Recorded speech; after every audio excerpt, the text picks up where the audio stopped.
தாத்தா, எனக்கு ஒரு பொறுப்பு இருக்கு. சொல்லுமா, என்ன அது? எனக்கு கிடைச்ச சுந்தரி அம்மாவை நான் வேற ஊருக்கு கூட்டிட்டு போகணும். எதுக்குமா? நாங்க என்ன அபச்சாரம் பண்ணோம்? அபச்சாரம் எல்லாம் ஒண்ணு இல்ல தாத்தா. ஸ்ரீமதி அம்மா சொன்னாங்க 3 சக்தி பீடத்துக்கு சுந்தரி அம்மாவை கூட்டிட்டு போனா ஸ்ரீசக்கர திரும்பி வந்து அதோட பீடத்துக்கே வந்து சேர்ந்துருமா. ஓ, ஸ்ரீமதி சொன்னாளா? இந்த ஸ்ரீமதி சொல்ற விஷயங்களே எனக்கு புரியறது இல்ல.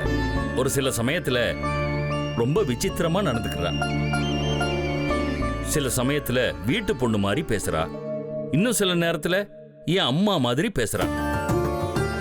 ரொம்ப சரளமானவ, ஆனா புரியாத புது. யார் இவ? ஒருவேளை உங்ககிட்ட வேற மாதிரி இந்த ஸ்ரீமதி பேசியிருக்காளம்மா? அவங்க முகத்துல ஏதோ ஒரு விதமான தெய்வீக கலை தெரியும். அவங்க சொல்லும் போது அந்த அம்மனே இறங்கி வந்து சொல்ற மாதிரி இருக்கும்.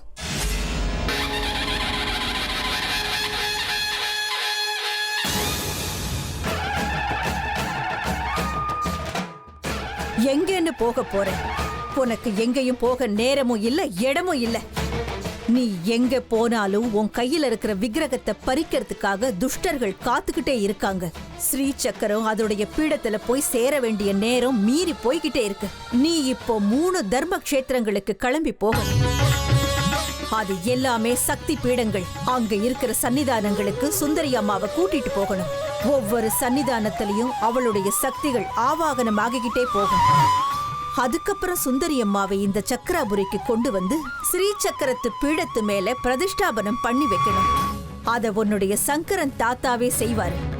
நீ இப்ப உடனடியா எல்லா ஏற்பாடுகளையும் செஞ்சுக்கிட்டு இங்க இருந்து கிளம்பணும். மத்தபடி விளக்கு விக்கிற ஸ்ரீமதி அம்மா. வெறும் விளக்கு விக்கிறவளுக்கு இந்த விஷயம்லாம் எப்படி தெரியும்? கேக்குற கேள்விக்கு நேரடியா பதில் கொடுக்க மாட்டா. சில நேரத்துல இவ ஒரு தேவதைன்னு கூட எனக்கு தோணும். என்னவா வேணா இருக்கட்டும், ஸ்ரீமதியே சொல்லிட்டாங்கிற போது அதுக்கு ஒரு பலமான காரணம், அர்த்தம் நிச்சயம் இருக்கும். நீ போம்மா.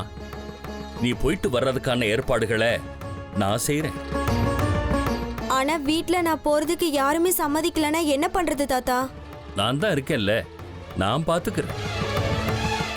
நீ ஒன்னும் கவலைப்படாத. நீ உன்னோட சுந்தரி அம்மாவை கூட்டிட்டு போறதுக்கான ஏற்பாடுகளை கவனி. ஒருவேளை முடிஞ்சா அம்மனோட அருள் இருந்தா நானும் உன் கூட வரணும்னு அந்த தாய் எனக்கு அனுமதி கொடுத்தா நானும் உன் கூடவே வருவேன். உனக்கு காவலதான். சரிங்க தாத்தா.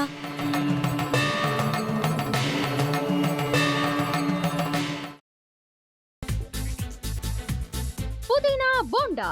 தேவையான பொருட்கள்: புதினா 1 கட்டு, பாசிப்பருப்பு 100 கிராம், துவரம் பருப்பு 50 கிராம், உளுத்தம் பருப்பு 2 தேக்கரண்டி, கடலை பருப்பு 2 தேக்கரண்டி, பச்சை மிளகாய் 2, இஞ்சி சிறு துண்டு, தேங்காய் துருவல் 1 கப், சீரகம் 1 தேக்கரண்டி, எண்ணெய் தேவையான அளவு, உப்பு தேவையான அளவு.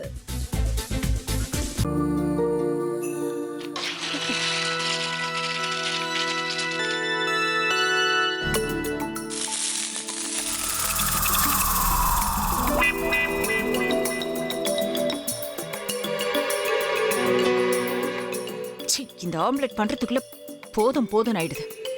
தவையோட ஒட்டிக்குது.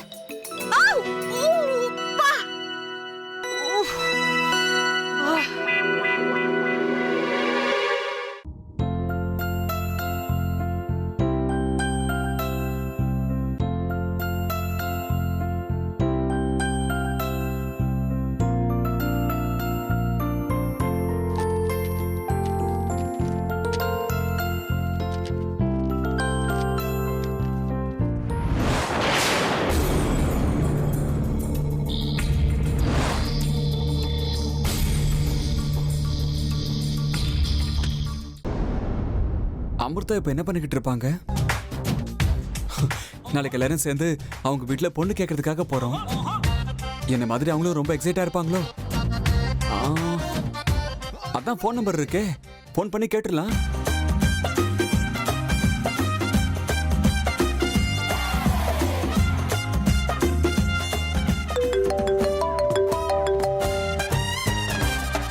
ஹலோ. ஆஹா, தேன் மாதிரி உங்க வாய்ஸ் ரொம்ப ஸ்வீட்டா இருக்குங்க.